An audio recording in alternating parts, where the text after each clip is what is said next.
The hunt for humans by the authorities has begun, with innocent islanders, slaves, and criminals all becoming prey. Dangerous individuals like Kuma are highly valued, if he can be taken down. 10,000 points will be awarded. The prize for the winner is incredibly wonderful. Devil fruits considered to be the strongest. Saint Garling is also interested in this game, and the event's host, one of the 5 most powerful individuals in the world, is observing from above. The nightmare begins with many falling, and the continuous sound of gunfire distracts Kuma. Ivankov and Ginny remind him to stick to the plan and not worry about anything. To find a way to survive, the boy obediently listens. In another development at Marine headquarters, after receiving information that something was about to happen at God Valley, the fleet admiral at that time called his friend Garp, asking him to quickly go there and resolve it. He didn't explain the reason, which confused the vice admiral.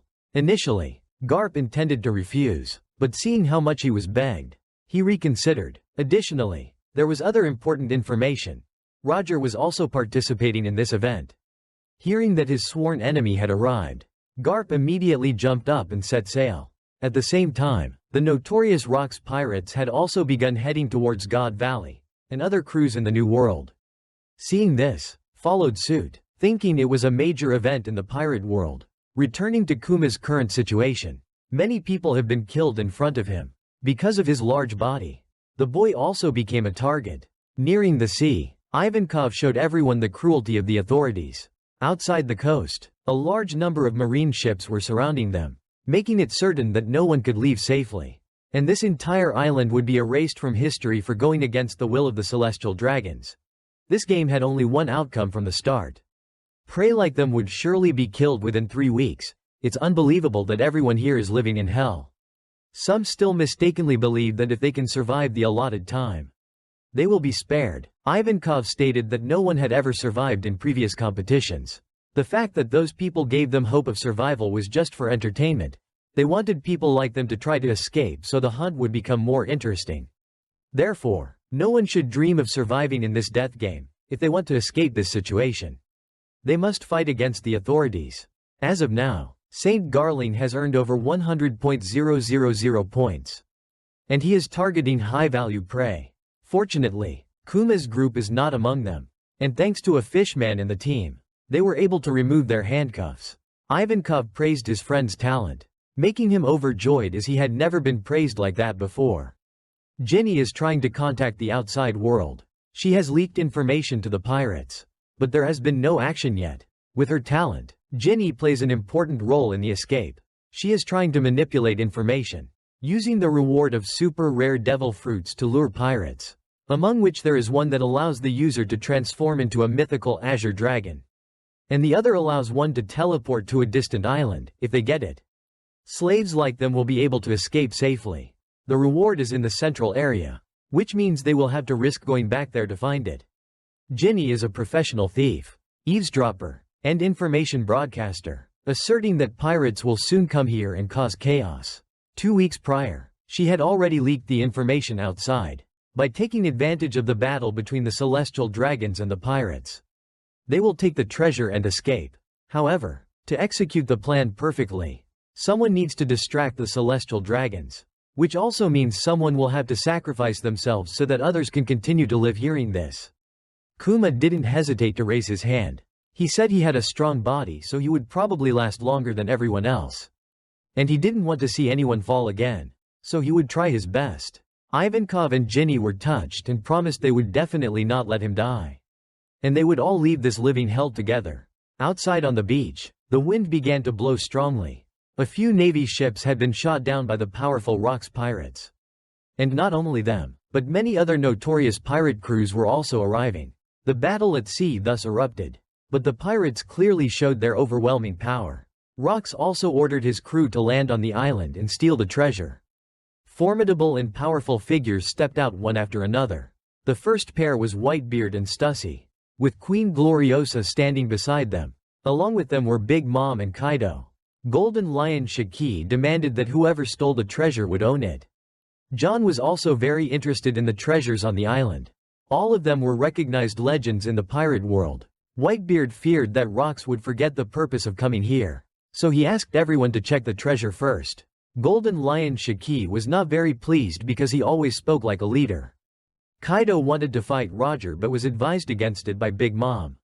News of the powerful pirates present at God Valley destroying the hunt angered the celestial dragons.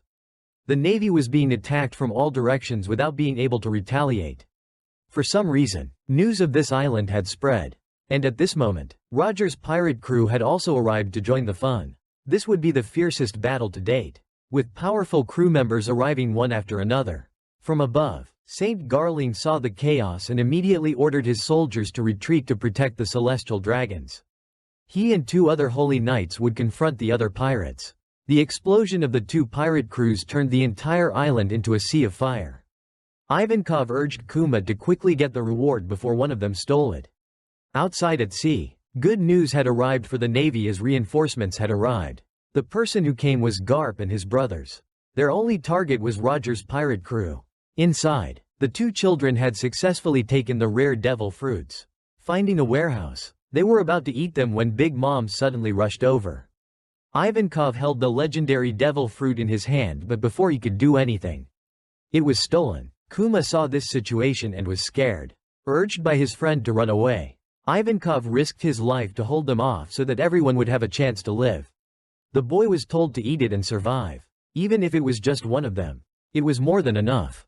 Kuma obediently swallowed the devil fruit but didn't know how to use its power. As he ran, he was attacked by Saturn.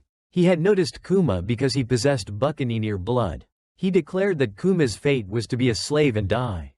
That had been decided by the flow of history. Despite the pain, Kuma was not despairing, asking him if he was an important person. It was strange how some people were born important, and others were labeled as slaves from birth. The boy wished to possess a power like Nika's, so he could save the miserable people in this place. The battle at God Valley continued for many days, but in the end, it was erased from history. The scene shifts to some time later.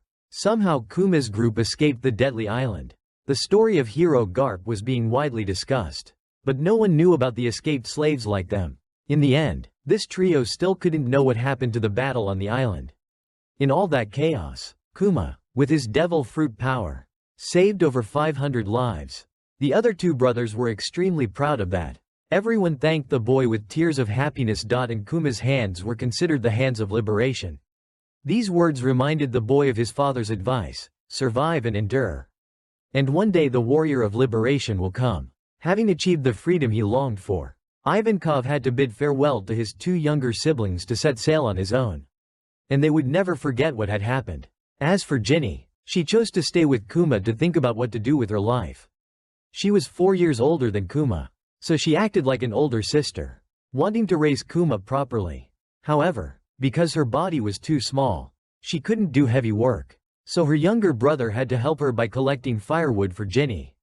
They would use it to sell for money, so they wouldn't have to steal anymore. That day, on their way home, they were stopped by some children. After learning that Kuma was only 9 years old, they tried to bully him. Seeing this, Ginny didn't say much and rushed in to teach them a lesson. Kuma, whose head was swollen from being beaten, stood up and removed the pain with his power. From then on, the children there started to become closer to the 2 of them. They almost followed them every day to help. With money, the couple bought a lot of food. Kuma always gave the best part to his older sister. Although small, Ginny could eat twice as much as Kuma, so she would have to work more. That night, they told each other about becoming slaves at the age of 4. Seeing his older sister laughing, Kuma thought it was better not to bring this up again. Before that, they had never imagined being able to eat their fill like today. Tears began to fall, even though they were free. Perhaps from now on, they would never forget the days they lived in hell. Kuma also recalled losing his parents, and then others falling one by one. Now, Ginny was his only relative, and when he saw her cry, Kuma cried too. The time they spent together was full of happy days. So seeing his friend cry, he couldn't hold back his tears. The scene shifts to 8 years after the events in God Valley. Ginny and Kuma have now grown much more, still running their family church while helping the local people in many ways. With his ability, all the pain that the elderly in the village were suffering was drawn out. And they simply thought it was a miracle that Kuma brought. Because he always helped others like this, he was very much loved. And some people had even known Kuma's parents before. After the whole family disappeared, she was really worried, but seeing the child from that year return and live like this now, she felt much more at ease. It seems the secret about the bloodline in his body is still hidden. And everyone believes that the young man's parents must be very proud. When their son has become such a wonderful pastor, an old man asked if Kuma could perform miracles on a normal day. And upon hearing this, Ginny immediately got angry and flatly refused, saying that healing could only take place on Sundays. You old folks don't even pay. And you're still demanding. She scolded them a lot. But no one looked sad because they were used to this personality. The girl is now nicknamed Fierce Ginny, and though her mouth is sharp, she is extremely beautiful. All the boys in the village come to try and pursue her. But they see that she already has Kuma, so surely no one will be able to win her over. Hearing this, Ginny blushed and further affirmed her feelings for the younger boy. The old folks looked triumphant, saying that they had lived to this age, so of course they would understand. They also supported the feelings of the two. But in the end, Ginny chased them away. Kuma is very compassionate and lets the old folks sit and play for as long as they want. By the afternoon, everyone wanted to pay the two, but they had no money. Here they had to pay almost all of their earnings to the celestial dragons. The newly crowned king was also greedy, so life became even more difficult. King Bekori was known for being cold and heartless. If someone was sick and couldn't pay tribute, they would be thrown into prison, and the only outcome then was death. This person served under the celestial dragons, so the elderly here could hardly live in peace. If they didn't want to be arrested, they had to keep their bodies healthy to work. So every time Kuma healed them, they were extremely grateful. He smiled and said this was what he should do. And he invited everyone to come next week. And he would continue to treat them as he did today. Everyone was overjoyed because this could prolong their lives a little. But few knew what Kuma had to endure to create miracles. His devil fruit could push other people's pain out. But that pain didn't disappear. Instead, it would have to be absorbed into the body of the kind pastor himself. For a long time Kuma had hidden this, enduring the pain himself every night. Every time this happened, Ginny had to sit outside. She couldn't help at all, so she was just as pained as the younger boy. This is also why they can only do this once a week to allow Kuma's body to recover in time. Bearing all the pain of others, the pastor's body showed many wounds. Despite this, Kuma still tried to endure so that his sister outside would worry less. Ginny cried streams outside. She could only tend to her brother's wounds. She wondered why Kuma could do this to his body every week. It was beyond a human's endurance. He smiled and said it was okay. Pain and suffering would not disappear on their own if no one accepted it. He himself was used to enduring, and the most important thing was that helping others made him feel happy. He also had to apologize to Ginny for making her worry, promising to try to train to be stronger so that pains like today would no longer be a concern. After recovering a bit, the young man invited his sister to eat, and at the mention of food, Ginny became overjoyed. Kuma suggested that if it was sunny tomorrow, they could go somewhere to play, and she immediately agreed, saying that grilling meat or catching fish was also a good idea. Time passed until Kuma was 22 years old, and the two siblings still lived together harmoniously and very happily. Ginny was 4 years older than Kuma and had reached marriageable age. Seeing a rainbow outside, she had an idea, so she asked Kuma to marry her, which shocked him greatly. Although he liked her very much, Kuma was afraid that the past would repeat itself. He carried the buccaneer bloodline, and if it were discovered again, his future wife and children would also be implicated. If he married Ginny, he would certainly be very happy. But no one could guarantee whether their future lives would encounter misfortune. Rejected, Ginny was very angry but could not say anything.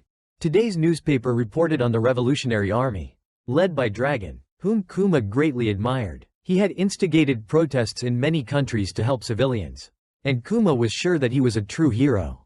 And one day, he also wanted to go out to sea and contribute in the same way, to help others like the warrior of liberation, Nika. At this moment, some friends came to visit with gifts. These three people all liked Ginny very much, so whenever they caught a large haul of fish, they would bring it to curry favor. She was angry, so she threw the basin directly at Kuma's head, calling him an idiot because they had endured so much together. Yet he was still afraid of people encountering misfortune. After a while, a major event occurred in the land where they lived. The elderly people, whom the two of them had often helped, were now arrested by soldiers because they were no longer able to work. Just then, The kind young man arrived with the intention of saving everyone. The soldiers thought he was just a pastor, so they were not afraid. They even threatened that interfering with the work of the royal army was a capital offense. Seeing the elderly people crying for help, Kuma could not stand by. He did not want anyone to become a slave like him, so he actively attacked. With the power of the devil fruit, the young man easily knocked everyone away. Taking that opportunity, everyone ran towards Kuma for protection. The remaining soldiers had to face the anger of the pastor. He created a giant hand and threw it at them, and its pressure blew all the soldiers away. The next day, the current king received news that the policy of arresting people had been strongly opposed. Fearing that the entire kingdom would resist, he did not care and devised a plan to separate the dissenters from the kingdom. Gradually, people in other areas also viewed them as a threat. Thus, no one else opposed the arrest of people in the southern land where Kuma lived. After a while, Guinea's group was imprisoned. They were now considered outlaws. Originally, only Kuma was supposed to be arrested, but the others could not stand the soldiers' actions, so they intervened and were also arrested. However, everyone smiled because they were locked up together like this again. Kuma felt resentful that the southern region was considered a land of slaves. This country was becoming more corrupt than ever. The gap between the rich and the poor was too wide, not to mention the extremely harsh discrimination. King Bekwari was a puppet of the celestial dragons, and the policies he enacted were all plans of the most powerful people in the world. Rebelling to save this country meant going against the world government. Suddenly, at this moment, the Revolutionary Army arrived to liberate everyone. They were incredibly strong and quickly captured the king. Surprisingly, the leader of this liberation army was Ivankov, along with the famous revolutionary dragon. The slave policy was thus abolished, making the people happy. News of Kuma causing a disturbance reached Dragon.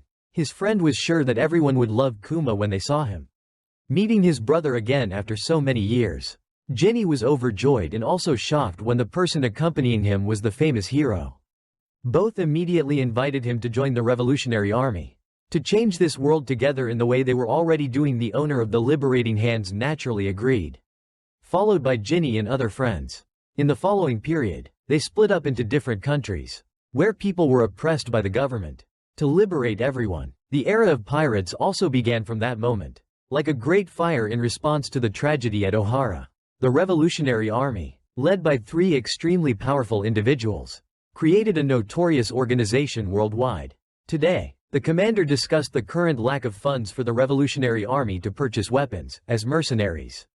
They would overthrow cruel kings and bring freedom. To achieve this, a large force is needed. So new recruits must be trained in weapon use and combat. Dragon wants the Revolutionary Army to cover the entire world, so that whenever people need them, they will appear to help. He used to be in the Navy, but he couldn't find any justice there. That's why Dragon wants to create true justice with warriors who want to liberate. One day, Kuma visited his hometown. The elders still gathered at the church, so they were very happy to see the kind pastor return. Their lives are now very peaceful after being liberated. Then, another 8 years passed, and Ginny was now a captain leading people in battle in a place far from Kuma. Today, she seemed very happy because she was about to meet her beloved again. However, an urgent message was then reported to Dragon, saying that the enemy had captured Ginny. This was a huge shock to Kuma, making him worried. At the Revolutionary Army's main base, ever since Ginny was captured, bad things kept happening. Today, they received news that the rebels in Tumi, in the southern sea region, were being overwhelmed and needed reinforcements. Ivankov refused, as there were currently many wounded people from other kingdoms on their ship. Hearing this, Kuma cast aside all his sadness from losing Ginny and volunteered to go reinforce the rebels. With his devil fruit ability, he could reach the location in an instant. Ivankov objected, fearing Kuma's mental state was unstable. However, just as he ran to stop his comrade, Kuma activated his teleportation ability on himself and flew away at the speed of sound. The scene shifts to the southern sea, where soldiers equipped with armor and weapons were overwhelming the rebels. The very next second, Kuma landed in the middle of the battle, filled with resentment towards those sent by the celestial dragons. Every time he remembered the image of that woman, he fell into despair. The day Ginny was captured, Dragon received news that a celestial dragon had taken an interest in her, which was why the government had captured her to be that man's wife. At present, Kuma was much stronger than before. no matter how hard the soldiers tried.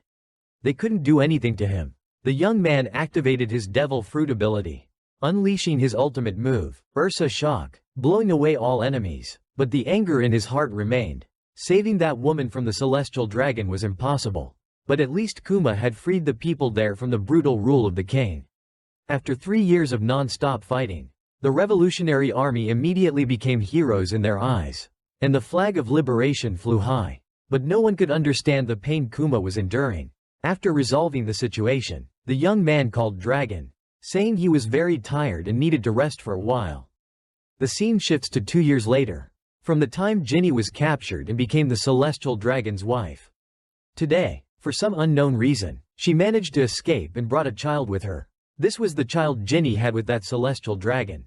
After returning to her familiar home, Ginny immediately called her comrades. Hearing Kuma's voice, she tried to sound cheerful as before, saying she was back. Everyone was happy she was alive. But the very next second, Ginny revealed that she had an incurable illness. That's why she was discarded and returned like this. Although she really wanted to see everyone again, she probably couldn't anymore. This would be her final farewell to her comrades and Kuma. He heard this and also shed tears, thinking they would never see each other again. He asked where she was and said he would come immediately. But she stopped him, saying she was about to die anyway and didn't want her comrades to see her in this state. For people who had faced life and death together like Ivankov and Kuma, hearing Ginny's farewell felt like the sky was about to collapse. Although she knew their feelings, she still wished everyone wouldn't come. At the decisive moment, Kuma remembered there was only one place for Ginny to return to. That was the church where they grew up together. As he left, the woman asked Dragon and Ivankov to take care of their friend. Ginny uttered her last words, saying she would always love Kuma, then closed her eyes and passed away. Later, the young man returned to the old house and saw the elders still waiting there. Going inside, he saw Ginny, only a soulless body remaining. No matter how many times he called her name, she did not respond. Her body and face were covered in stones. Ginny had previously said that when exposed to sunlight, her skin would turn blue and she would be unable to move. This illness was the cause of the kind woman's untimely death. Old memories flooded back, making Kuma cry out in regret. Unable to bring happiness to that woman, every promise the joyful words of Ginny kept appearing. And in his saddest moment, Bonnie's cries awakened Kuma. Everyone said this was Ginny's daughter, a child who would live on in place of her mother's unfortunate life. Before that, with her last ounce of strength, Ginny had crossed the scorching sea to return to this place and entrust the baby to everyone. From that moment, Kuma also swore to protect Bonnie for the rest of his life. And so, the unfortunate mother was carefully buried. Kuma became a father, but he didn't know how to raise a child. Fortunately, the elderly people there had a lot of experience.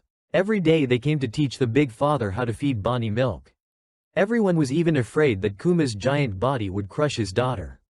So they requested that Bonnie be kept in an iron cage when sleeping for safety. The mischievous child was extremely fond of eating. Just like Ginny, everyone thought she would grow up to be a beautiful woman like her mother. Time continued to pass until now. The little one could crawl around on her own, and then stand on her own 2 feet and walk to her father. To everyone's excitement, hearing Bonnie call him Papa, Kuma was extremely moved and hugged his small child, carefully raised by her kind father and the elderly people in the village. Bonnie developed very quickly. During that time, Kuma often had to ask the villagers to help take care of her. He himself had to go fight for the revolutionary army to liberate the unfortunate lives out there. And his fighting power grew stronger and stronger. This was also the time when Sabo was accepted into the revolutionary army. Life seemed like it would be happy and joyful. But then the saddest thing happened. Bonnie began to show signs of an incurable disease. Just like Ginny, that night, as soon as he completed his mission, Kuma returned to his daughter. The two father and daughter happily hugged each other. However, after realizing the child's terrible illness, the father had to close all the windows so that sunlight could not shine inside. The childhood friends who came to visit the two father and daughter that day were also curious to ask what Kuma was doing. And after seeing the blue stones on the cute girl's face, they understood and immediately ran to find a doctor to examine her. However, this disease is very rare and completely incurable. Although many doctors were consulted, there was only one result. They had never seen this symptom before. To save his daughter's life, Kuma decided to leave the Revolutionary Army to find a cure for Bonnie. At least he wanted to be with her. And this request was approved by Dragon. He wanted them to live a life without regrets. And at the same time, the Revolutionary Army would go everywhere to inquire about the disease the girl was suffering from. The scene shifts to when Bonnie was 5 years old. Occasionally, some children living in the village would tease her. Her personality was very similar to her deceased mother's. If she was provoked, she would immediately scare her friends away. Knowing that Bonnie's weakness was sunlight, they also ran outside the door to provoke her. As a result, they were kicked directly in the face because as long as she was within the church's range, she would be fine. Kuma saw this and quickly ran to stop her, fearing his daughter would run outside. Fortunately, this child was very understanding and told her father not to worry. She would listen and not leave the church. She was also afraid of making her father sad, so she was praised for becoming a good girl, because she was often teased about the stones on her face. The daughter wondered if these stones were ugly. But this was a disease, so she had to bear it and couldn't do anything. Kuma praised them as beautiful gems to make her happy. He also lied that the children really wanted them, which was why they tried to tease her. In the evening, the father also asked where Bonnie would like to travel if she could. The girl ran to get a book about islands in the sky, thought that the sky island was near the sun, so Nika might be there. He also wanted to meet that warrior once. Hearing this, Kuma immediately danced Nika's dance for his daughter to see. Bonnie then learned it, and the two promised that when she turned 20, they would go find Nika together.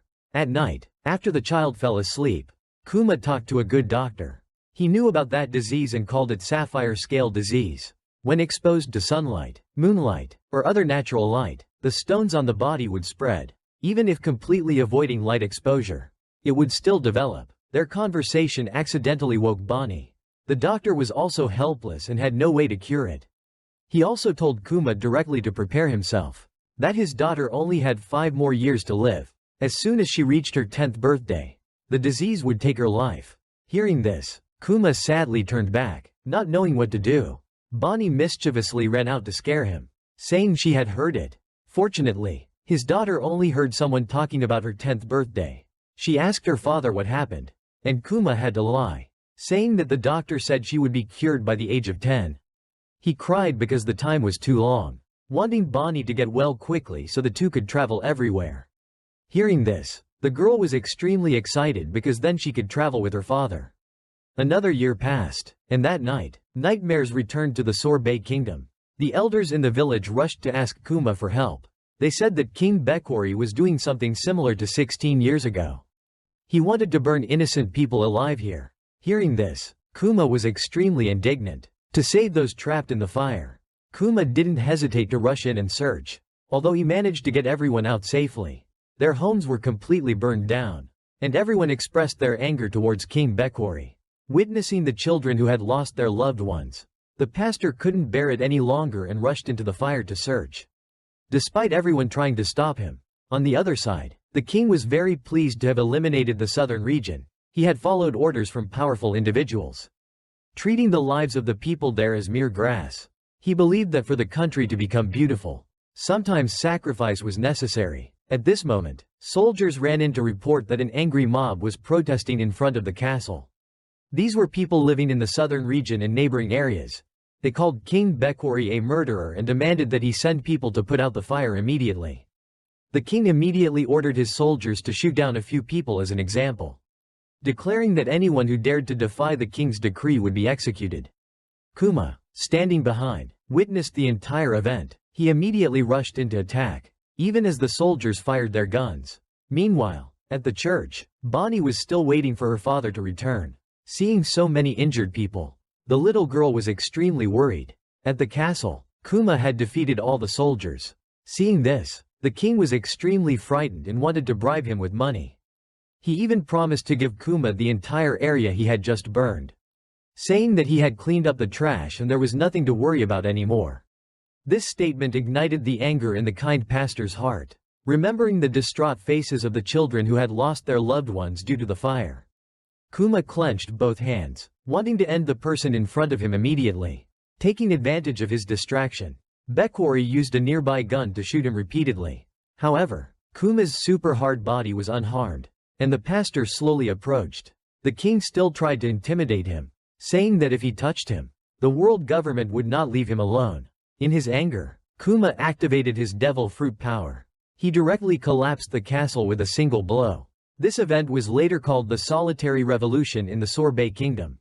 News that King Bekori had been replaced by someone else was reported to Saint Saturn. He was very surprised and asked who that person was, only to learn that the current king was Kuma. He was supported by all the people and crowned king. Unable to refuse the wishes of the people, Kuma agreed to become the new king to lead the country. However, the father and daughter continued to live at the church and did not move anywhere else. As usual, once a week, the elderly people nearby would come to ask the king for treatment. Although he had become king, in reality, the person running the country was Mr. Bulldog. He called himself a puppet to reassure the people. Remembering when King Bulldog reigned, they were quite poor. However, their spirits were very relaxed because they lived in peace. Some people asked where little Bonnie was and then realized someone exercising looked very much like Ginny. Even Kuma was shocked by this sight. After running closer to see, he realized it was Bonnie, because she was eager to grow up quickly so she could go to sea with her father. She had transformed her body like this. No wonder everyone mistook her for Ginny. After looking in the mirror, the daughter didn't even realize she had transformed herself. After she transformed back to normal, Kuma realized the child had eaten a devil fruit, but he didn't know when she had eaten it or what power she possessed. He was so shocked that he fainted on the spot. An old man opened a book and saw that Bonnie had eaten a devil fruit called Toshi Toshi. The confusing thing was that no one knew when she had acquired this power. And Bonnie couldn't control the power yet. The transformation was just spontaneous. Just then, Mr. Bulldog and his mother came to knock on the door. Some people were shocked, thinking that the old woman was Bonnie transformed. The little girl was then called Princess by the old man. He introduced himself as the loyal bulldog of the young master's father. Today, he came in person because of an important matter. Kuma and the other friend, realizing their disrespect towards the Empress Dowager, also knelt down to apologize. She was very fond of Bonnie, so she didn't blame them. The important matter concerned Kuma. The newspaper reported that he was a tyrant who had burned down a village and then used force to seize the throne. This was clearly Bekori's conspiracy. It turned out that Kuma had not killed him that day but had exiled him from the kingdom. Mr. Bulldog said that he was backed by the world government, so he would soon return to reclaim the throne. Hearing this, everyone was scared, because if King Bekori returned, they would surely be killed. They had thought life had finally become peaceful, so everyone was worried. Kuma promised that if that person dared to return, he would fight to destroy all of his forces. The most worrying thing was that if he did so, he would be considered a criminal and would no longer be able to stay in this country. When that happened, he wanted to ask former King Bulldog to take over the throne and also take care of Bonnie for him. Hearing this, he promised to do his best. The cute daughter had now begun to master her transformation ability. Her father instructed her to listen to everyone, as he would have to go far away soon. Hearing this, the little girl was very sad, but knowing that her father was doing it for the country and for everyone, she obeyed and promised to be good at home. The father and daughter hugged each other in happiness. The next day, Kuma set sail on a small boat. As expected, Bekori was helped by the navy. Many warships were dispatched here. As soon as he saw Kuma in front of him, he ordered an attack. However, before he could act, he had already jumped into the sky, and thus the power of the devil fruit was activated. A powerful blow struck 3 warships directly, all of which were sunk. However, Kuma was listed as a wanted pirate. His subsequent actions were considered terrifying, and his bounty also skyrocketed during this time, making Kuma a notorious pirate. As for Bonnie, although she was well cared for, she was not very happy, always missing her father. In this country, everyone considered Kuma a hero. Wanting to follow that example, Bonnie thought that after she grew up, she would also become a pirate. The scene shifts to Kuma after leaving his hometown. He visited many places hoping to find a cure for his daughter's illness. Unfortunately, no one knew about the disease. Everyone only sympathized with Bonnie because she couldn't go out into the light to play. Sometimes Kuma also encountered other pirates who wanted to hunt him down, but he defeated them all, because the doctor had previously said that Bonnie would only live for another 5 years. This father tried very hard. The places Kuma visited later were where Luffy's group trained. Disappointed that he couldn't find any valuable information, he cried at night while looking at Bonnie's picture. The next morning, the Revolutionary Army unexpectedly passed by. Seeing his old comrades, Kuma was much happier. They all sat together and drank. Dragon said that Ivankov and Inazuma had been arrested. Just recently, Kuma had been considered a tyrant and a notorious pirate. But they did not believe what was written in the newspaper. Betty then expressed her desire to become the commander of the Eastern Force. He asked in surprise and learned that Dragon always kept that position vacant for Ginny in her memory. And as long as Kuma did not agree, no one could sit in that position. After hearing this, Kuma was very happy and immediately agreed. Knowing that Betty was also a wonderful woman, she was overjoyed and immediately went to show off to her comrades, saying that from now on she had become the new commander of the Eastern Force. Besides this, Dragon also said that Sabo, Koala, and the other children all wanted to see Kuma again. The young generation of the Revolutionary Army is gradually growing stronger. He also wished Kuma could see that. It felt great to have good teammates. And he himself witnessed the events happening in the world. He really wanted to return to the Revolutionary Army to help liberate the unfortunate lives out there. Unfortunately, time with Bonnie was running out. But Dragon had good news for the father and daughter. He mentioned Dr. Vegapunk, a scientist far surpassing the genius of the Marines. After a recent accident, he had moved to another laboratory. So security was currently very lax. Although not certain, Dragon thought Vegapunk might be able to cure Bonnie. Hearing this, Kuma was moved to tears.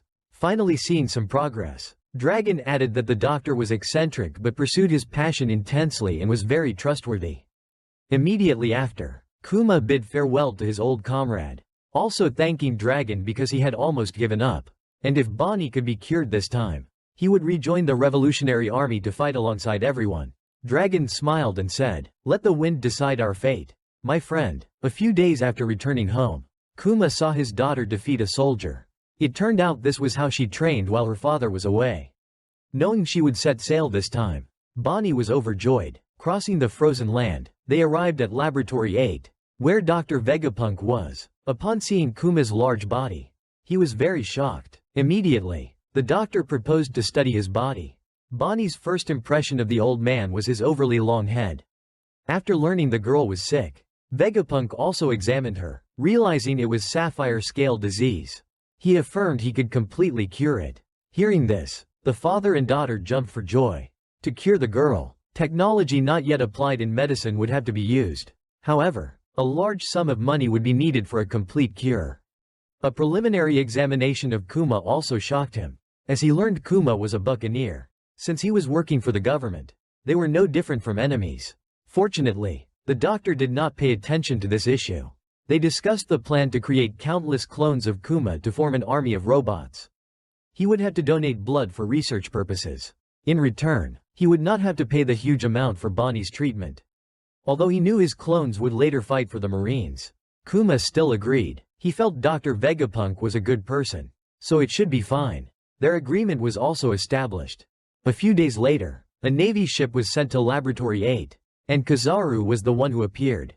Due to his acquaintance with Dr. Vegapunk, he was sent by the government to talk. Upon entering, he immediately put down his communication device. The doctor boasted that he would create a new future for humanity in this place. His friend saw that Vegapunk was not at all familiar with the laboratory, to the point that he was constantly monitored by the government but still hadn't realized it. After pointing to the ceiling, the doctor finally discovered the device. He sighed and asked his friend what he was doing there. Kizaru said that all conversations here were being monitored, and Vegapunk's negotiations with pirates were unacceptable. The doctor angrily pointed and said he hated Kizaru's attitude. Kizaru didn't know what to say, only that he was there for work and couldn't disobey orders. Immediately after, the call connected with Saint Saturn on the other end of the line. He said that saving a child had nothing to do with the current work. Even if Bartholomew Kuma was a perfect person to base clones on, the world government would never accept that a notorious pirate, with a 296 million berry bounty, would become the face of the Navy in the future. If the Navy used a clone of such a person, they would lose all face.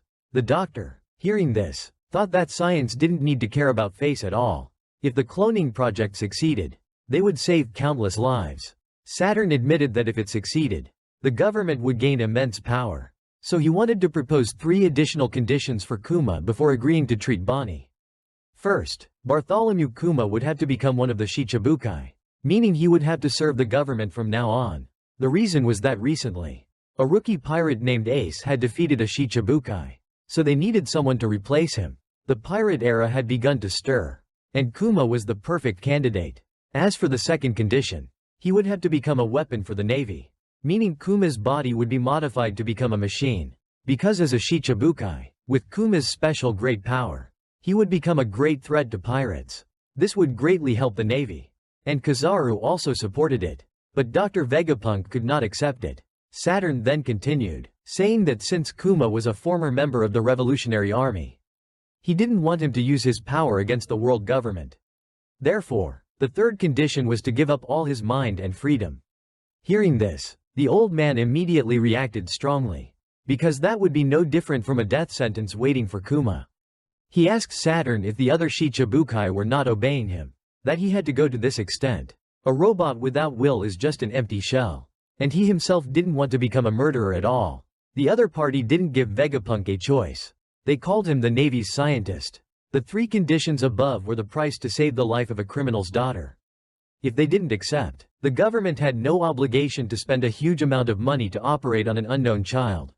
Bonnie outside was still happily running around. For the doctor, performing surgery based on those three conditions was inhumane. With no other choice, Kuma made the final decision, which was to agree to follow Saturn's words. He asked Vegapunk to perform the surgery to save his daughter. At first, he thought the government would push the two father and daughter to the point where they couldn't be saved. But if Bonnie lived, it wouldn't matter if he sacrificed his own life. He smiled through his tears, thinking Bonnie was about to be saved. This was truly painful for Vegapunk, witnessing the father who loved his daughter so much wanting to sacrifice everything for her. The doctor couldn't hold back his tears and cried along. Outside, Sentomaru was talking to someone when he saw Bonnie crawl over. The mischievous girl constantly teasing him. The body modification and complete treatment for Bonnie were estimated to take about 6 months. After that, she would need another year before she could go outside. In total, it would be 1.5 years. As for Kuma's modification work, it would take at least 2 years to complete. Hearing this, he was very happy that Bonnie could recover before her 10th birthday. Saint Saturn directly stated that his daughter was just a hostage, to ensure that Kuma would always obey. He wanted to send people to supervise Bonnie after the surgery, and only when Kuma was no longer human would Bonnie truly gain freedom. This meant that the father and daughter would not be able to meet after Bonnie recovered. From now on, his job would be to serve the government as a Shichibukai. If he violated the agreement during this time, Bonnie would be taken away as a slave. Kuma still agreed after hearing this, only asking to keep the secret about the origin of the disease and the fact that she was a hostage. Additionally, after the surgery, instead of keeping Bonnie in this cold place, he wanted to take his young daughter back to the church in the Sorbet Kingdom, where she grew up. If he did so, he promised to absolutely obey and not visit Bonnie again. Saturn then accepted, thinking that the next 2 years would be very interesting to watch. Outside, Bonnie ran to call her dad, saying she was very well behaved, and that they would have to stay here for at least 6 months for the surgery. Kuma lied that he also had a disease and would need to stay for further examination. The father and daughter got acquainted with Sentomaru and asked him to play with Bonnie during this time. Inside the laboratory, Dr. Vegapunk was trying to write down all his ideas for Kuma's modification, to the point where others had to help collect his notes. From here, Vegapunk also implemented the idea of creating copies of himself to reduce his workload. In the following period, Bonnie underwent continuous surgeries, which made her bored. Fortunately, Sentomaru was there to play with her, even though he wasn't very free. But because he was so fond of this girl, the young man still agreed. As for Kuma, he was also beginning the process of transforming into a cyborg. Although it was quite painful, he was very happy when he saw his daughter laughing and playing happily. Sentomaru complained about how Kuma taught his daughter, always making him act as a horse for her to ride. That day, Bonnie drew a picture for her dad as a gift. The doctor saw the scene of the father and daughter like this and didn't dare to wake them. Time passed peacefully. Everyone in the laboratory treated them very well. Even someone as difficult as Kizaru joined the party. Everyone learned to dance the Nika dance with Kuma happily. And after 6 months of treatment, Bonnie's scale disease had made good progress. According to the assessment, it would be completely cured in just 1 more year. The girl even asked the doctor if she could visit him here after she recovered.